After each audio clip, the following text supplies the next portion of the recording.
ओम शांति। इस समय सभी दशहरा मनाने की तैयारी कर रहे हैं।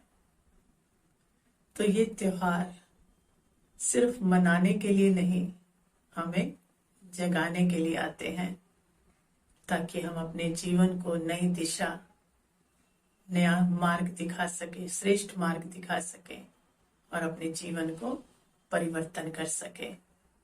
सिर्फ एक रिचुअल्स की तरह ना मना लें।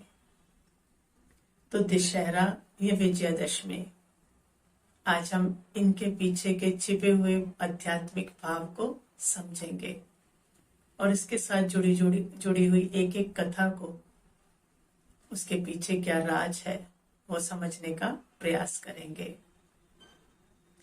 तो पहले तो कहते हैं दशहरा या विजयादशमी।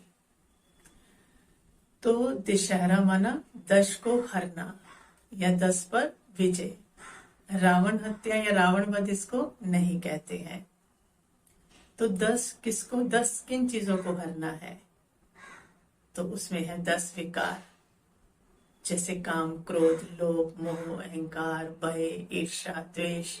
ये सब क्या है? ये विकार है जो हर मनुष्य के अंदर, हर आत्मा के अंदर बैठे हुए हैं और उसको दुखी कर रहे हैं, रुला रहे हैं। तो इनको निकालना ही क्या है?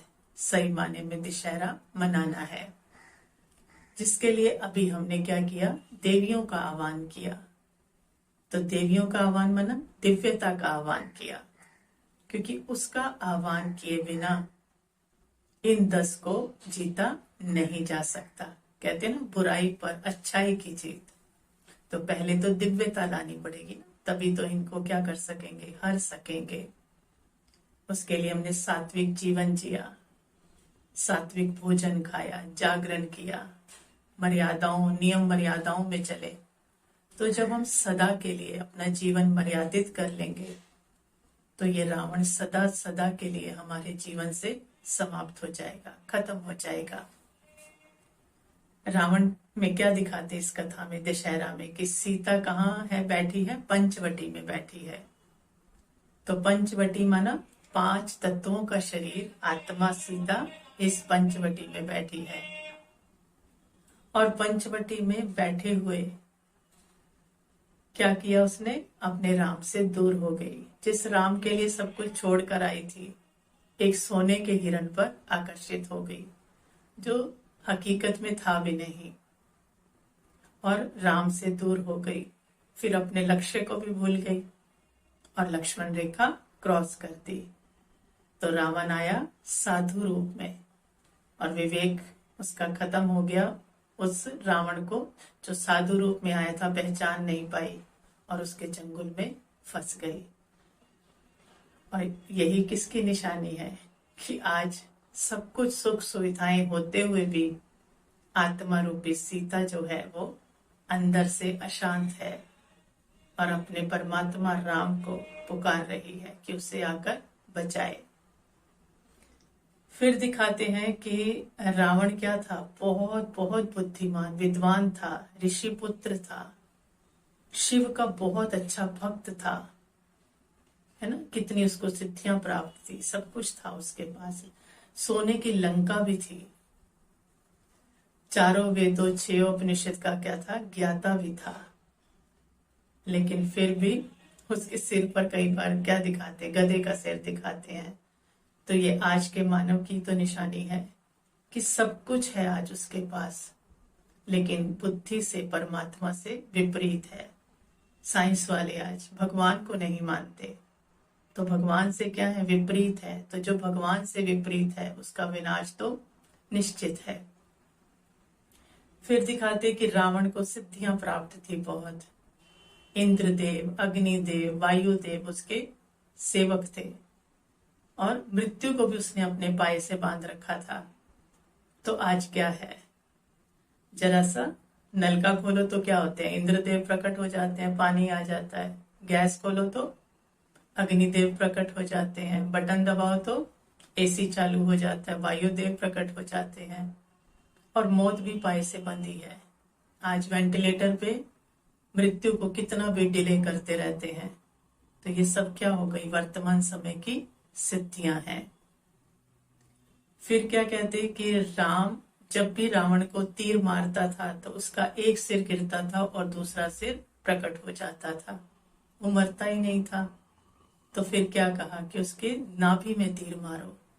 तो नाभि में तीर मारना मतलब आत्मिक स्थिति में स्थित होकर देह भान को जब तीर लगेगा तो 10 विकार खत्म हो जाएंगे, क्योंकि 10 विकार का जन्मदाता ही कौन है, देह अभिमान है।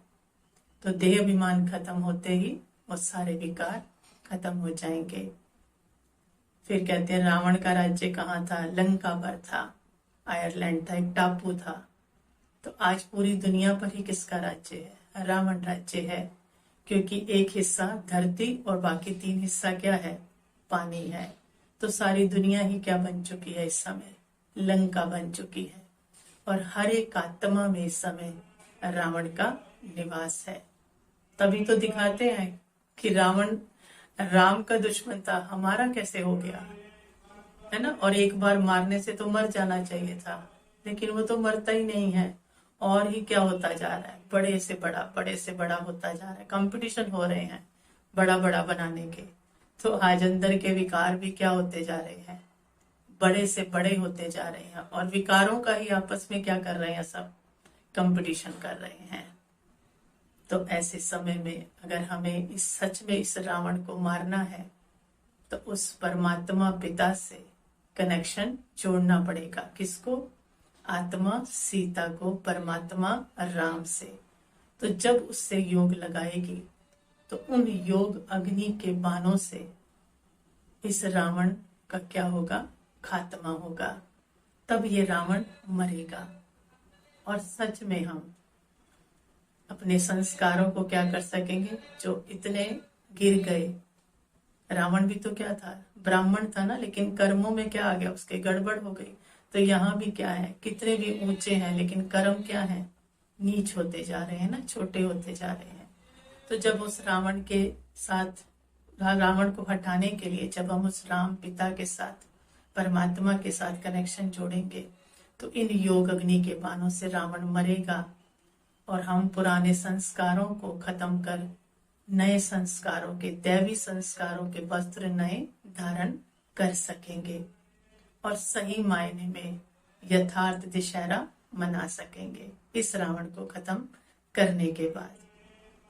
तो ऐसे दशहरा मनाने वाली आत्माओं को इस दशहरे की या विजयदशमी की बहुत बहुत बहुत मुबारक हो, मुबारक हो, मुबारक हो। ओम शांति।